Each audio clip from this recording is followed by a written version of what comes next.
20. Troubleshooting repair. Check natin mga aircon, mga master. Meron diyang hindi gumagana.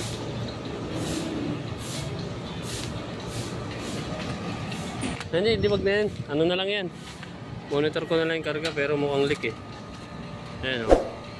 Maglalangis. Kung doon kasi sa kabila, overcharge yun eh. Ito naglalangis. Mali kasi yung pipe na ginamit eh, no? Hindi siya match dun sa flare nya. So nag-provide tama, nagdala tayo ng mga copper.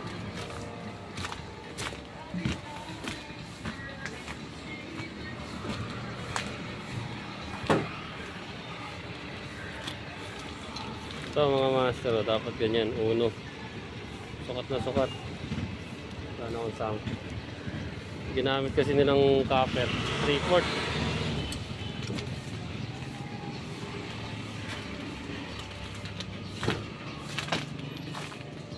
3/4. Uno yung flare na itong unit na to, no? So tapos may teflon, so hindi advisable yung may teflon. Palitan natin yan ng ano rin, uno na tubo. So since nandito na yung 3/4, welding na lang natin to, ihinang na lang natin dito.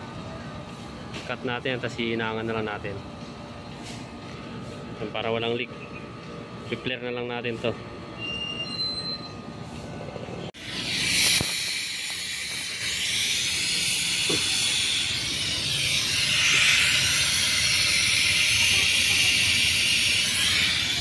May leak sa terminal ng compressor.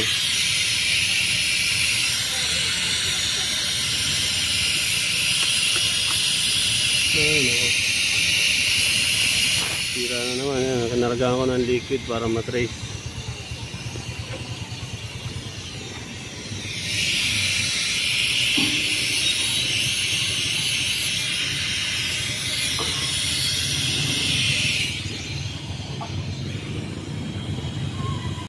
Yan o, gaya ng sinasabi ko kanina, 3/4.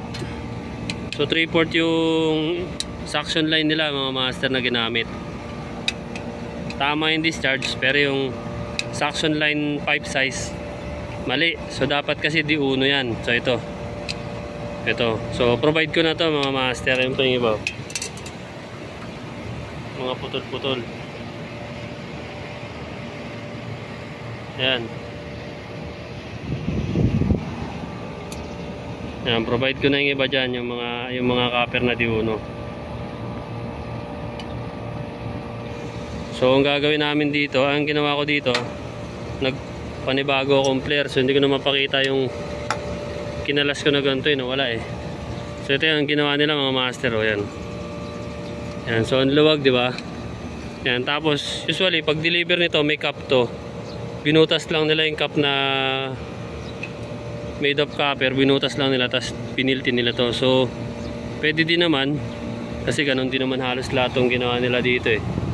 Ganun lahat yan eh.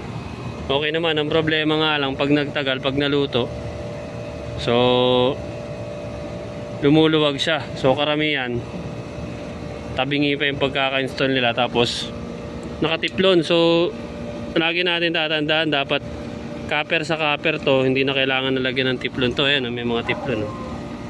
So hindi mo na kailangan lagyan ng tiplon yan, basta maganda yung pagkaka-flare mo. Tapos maganda yung pagkakaigpit mo. So hindi na kailangan lagyan ng flare yan. Ayan, so yung ibang pagkaka-flare kasi nila may tama. Ayan, kita ba? Ayan, may guhit. May tama yung flare nila. So siguro ayaw na nilang ulitin, kaya tiniplon na lang nila para makasigurado. Yan yung guhit so may tama siya. Yan, so sa pag-flare nito minano-mano ko lang kasi wala akong size na flaring tool na ganito kalaki. Mano-mano lang yung sinaunang proseso pa. So plies ginamit ko kasi hindi naman ubra sa diuno yung long nose eh. Yan, tapos pinler ko dito. Ayan.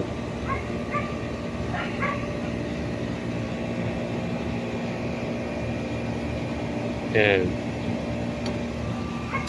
So fit na yan mga master. So testing natin to, papakita ko lang.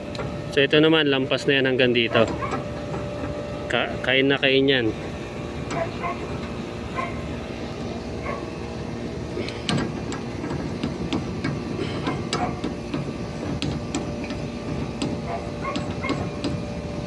Ayan o.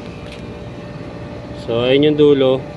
So pag ginigpitan ko pa siya, ayan, so 0-0 space. So hindi talaga kailangan ng teflon dyan mga master. Dami mong daldal naman, sige na! Hinggan natin ilaw. Ayan o, 0-0 yan o. So hindi kailangan ng teflon. So kabit ko muna to. Hinangin ko na lang yung ginawa namin. Ayan, videoan ko mamaya. Yun na mga master. So okay na kami. Ayan, no? So 125 PSI na yan mga master. Ayan. Ayan, tapos yung amperahe natin okay na rin. Ayan, so 17, 18, 16 yan. Diyan siya naglalaro mga master. Tapos working na rin yung unit natin. Ayan, so maganda na yung moist nya. So ito nga pala yung ginawa natin kanina. Ayan, so uno. So yung ginawa kasi nila is 3/4. Tapos yung cup nitong capillary, pagka bagong deliver, meron kasing cup na tanso. So binutas lang nila, tapos hininang nila dito. So ang problema, tumutukod yung hinang nila. Okay din naman sana, kaso tumutukod yung hinang nila dito, kaya ang naging option nila is teflon. So teflon na hindi naman dapat, kasi usually dito nilalagyan ng teflon mga master, kasi kaya nga siya flare eh. Ayan. Tapos copper to copper naman din yung magtatama. Basta magandang pagkakahigpit lang mga master, hindi ito maglilik. Nachamba lang yan, nangapalang ng konti yan. Ang buweras naman ito. Ayan, so pati dito sa discharge line, tinanggal ko na rin yung teflon. Ayan o, so wala nang teflon yan. Ayan, dito wala rin teflon. Ayan yung mga marka ng dating teflon o. Pinagtatanggal ko na siya mga master. Ayan, so maganda yung pagkaka-moisture nya. So siguradong malamig na ito sa baba. Ayan, so ito na yung amperahe natin, tumaas pa siya. Ayan, so ganun lang, naglalaro lang siya. 16.7 to 16.20 amperes mga master. Ayan, tapos continuous Aston brand to. Yan, so biglang sinara lang namin unit kasi medyo makulimlim eh, no? Baka biglang umulan. So nag-aambon-ambon na kanina eh. Yan. So meron pa tayong i-check dito. So yung number 16, so patay sindi siya. So malamang nagti-trigger din yung low pressure niya, kasi nga lahat ng unit ganito. So 3/4. Tapos yung cup ng flare natin binutas lang nila. So ang nabili kasi nilang materials dito malamang lahat 3/4. So hindi nila siguro ini-expect na di uno tong copper na gagamitin nila, dahil di uno tong butas ng flare na ginamit. Ayan, so tama yung discharge. So yun nga lang, nagkamali sila dun sa application ng ano, ng suction line. So hanap tayo dito na naka-open na ano, na cup, para mapakita ko sa inyo. So kung wala, picturean ko na lang. So ilagay ko na lang dito sa screen. May picture naman ako kanina. Yan, so wala, may mga takip eh.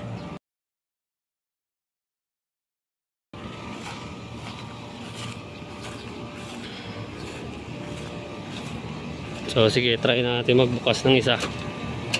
Tanggalin ko lang tong ano, Frio natin.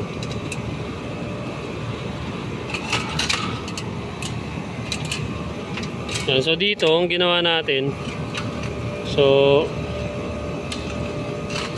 nabutan kasi natin to na halos wala ng karga, so hangin na lang. So ang ginawa natin, discharge na natin yung hangin nya. Tapos syempre nag-iinang tayo, and then leak test. Hindi pala, hinang, then leak test, tas vacuum. Yan, so lagay ko muna to mga master. Balikan ko kayo, mag-open tayo ng isang ganito na sinasabi ko na 3/4 yung ginamit nila. Yan, so itong katabi lang mga master, yan. So i-check din naman natin to kasi papataysin dito. So ito, kitang-kita na dito mga master, yan oh. So kung makikita nyo, 3/4. Tapos may free space siya oh, kitang-kita. Ilawan natin. Ayan oh, may free space dito mga master, yan oh. 'Di ba? So hindi siya tama. So sa una okay siya. And then pag nagtagal, so siya yung magiging cause ng leak. Kaya siya nag-undercharge. Naglag ko yung tornilyo. Ayan mga master, oh, pakita ko. Pati sa discharge line, naglagay sila ng teflon eh. Na hindi dapat talaga. Ayan oh. Oh, diba? May teflon, tapos dito may teflon. So maling-mali yan mga master, maling-mali. So sukatin ko yung karga nito. Tapos papalitan ko rin ito ng uno. Kasi para isang gawa lang, hindi tayo paulit-ulit karga ng karga. Ito yan mga master, sinasabi ko sa inyo. Oh, ayan, papakita natin. Punasan natin yung lens. Ito. So 3/4 yung tubo niya. Uno yung flare nut niya. Yan, so ito yung sinasabi ko sa inyo, yung cap. Ayan, makikita sa ilalim.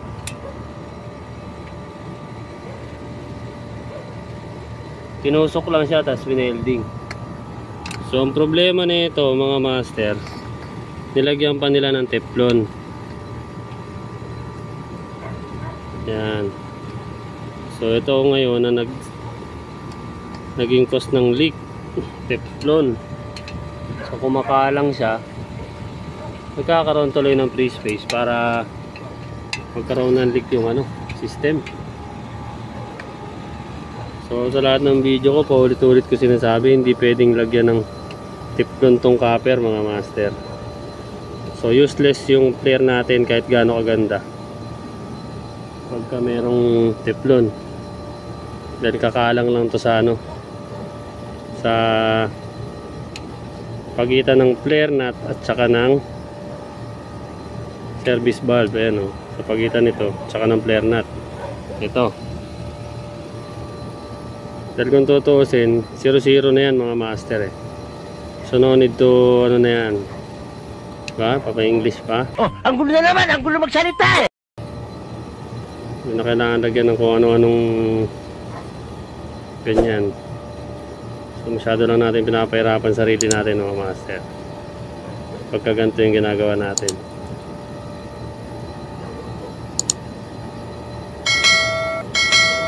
Yan o, so kung may papansin nyo, yung service valve nya naglalangis na, di ba? Kasi nga nagli-leak.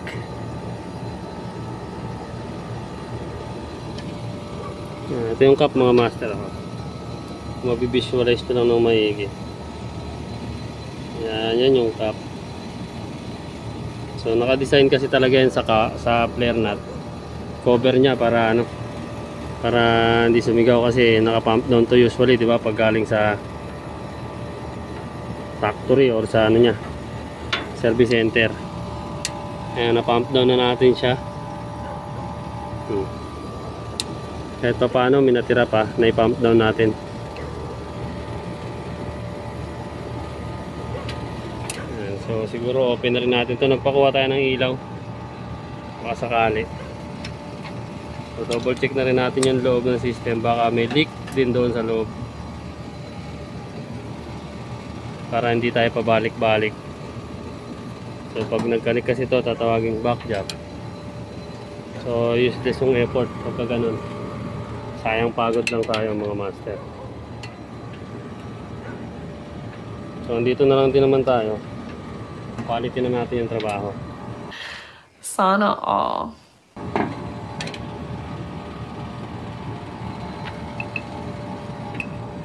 So malapit sila mag-close.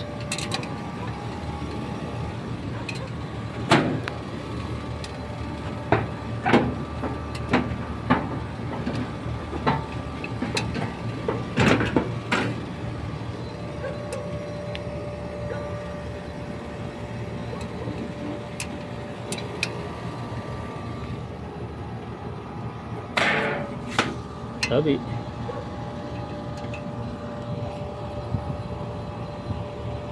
Yan o, langis yan eh. Hindi kaya dito sa ano, service valve. Check na rin natin. Pa sa service valve galing eh.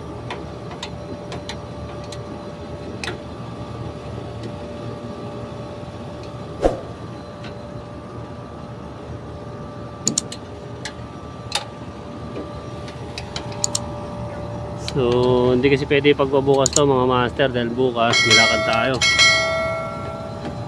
Preventive maintenance naman tayo sa Makati. Sa bago nating customer.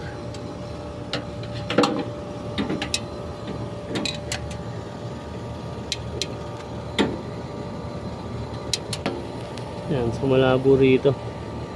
So dito talaga possible leak. Yan, so gawin ko muna to mga master, balikan ko na lang kayo pag okay na.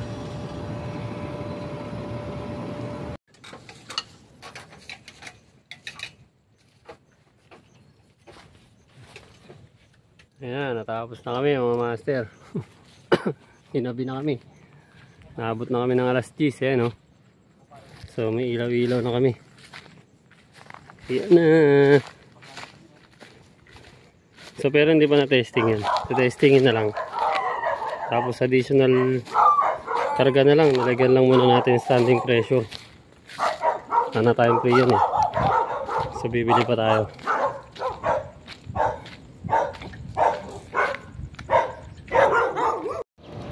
Yan, working na lahat mga master. Maliban sa may mga sirang compressor. Yan, working na yan oh. Iko.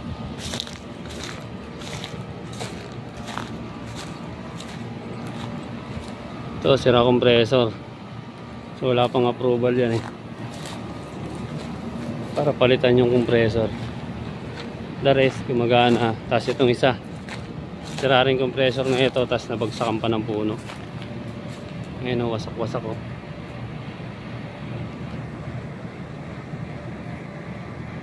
So the rest, gumagana na yan mga master.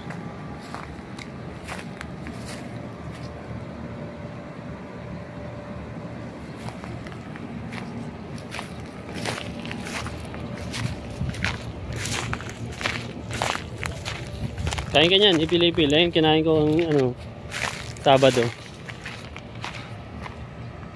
Working na lahat. Nak.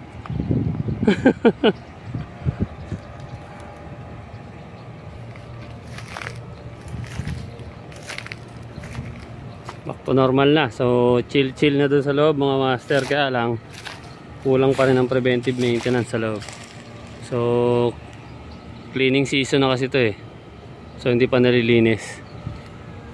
So repair pa lang yung ina-aprobahan kasi may schedule yung natin dyan eh. Preventive maintenance, yung mga linis. So dito ang patakaran nila is every 3 months. Sabi ko dapat 2 months. Ang gusto nila every 4 months. So wala tayong magagawa, customer yan. Kaya lang ito yung magiging epekto pag sobrang dumi na. So makikita nyo naman sa mga video ko yung mga preventive maintenance iba-ibang store nila. So nilulumot na. So ito yung naging cause, sira. Tapos yun, sira rin. So sa likod, doon banda, may sira rin doon. So tatlo yung sira dito mga master. Tapos yung ibang defective dito, nag-alarm. Tapos yun nga, naging cause ng leak. Kaya ni-repair natin kasi 3/4 yung copper tube na ginamit.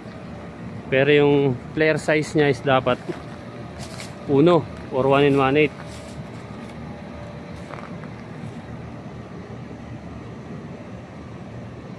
Yan, so nag-leak. So lalagay ko na lang sa screen yung picture ng So pero sa video natin pinakita ko rin yun. Yan, so dito akitin natin, pakita ko. So hindi naman natin mapapalitan na yung buong copper pipe magmula dito sa outdoor hanggang doon sa indoor.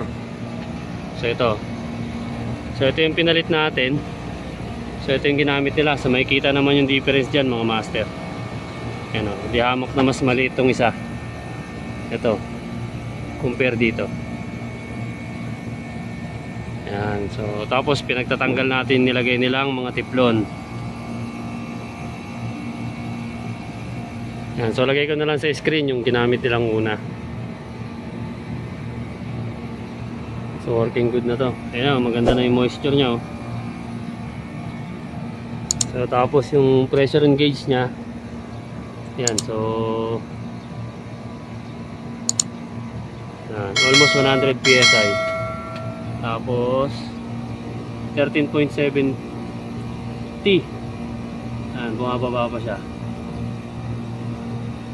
13.65. Ayan, ayan yung amperahe nya. So stop charging na muna tayo. Yan, so antayin lang natin mag-equalize yung freon sa buong system. So possible tataas pa yan or bababa pa yan. So overall okay na lahat. Working na. So chill na dun sa loob, malamig na uli. So lalo na pag nalinis siya mga master.